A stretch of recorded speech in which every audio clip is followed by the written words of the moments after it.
хоҳиши таҳсил дар магистратура пас аз хатми муассисаҳои таҳсилоти олиро доред? мехоҳед пас аз хатми зинаи магистратура ба докторантура аз рӯи ихтисос дар равияҳои ҳуқуқшиносию иқтисодӣ таҳсил намоед?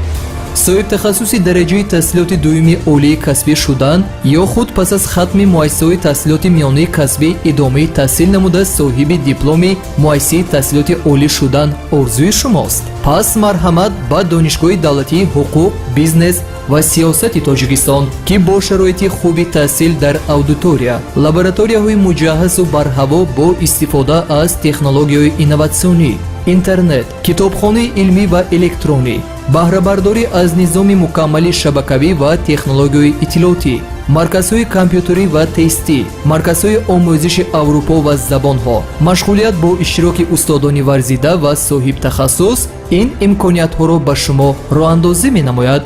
муҳлати пешниҳоди ҳуҷҷатҳои довталабон ба комиссияи қабул ва комиссияи аттестатсионӣ аз санаи 20 июн оғоз мегардад.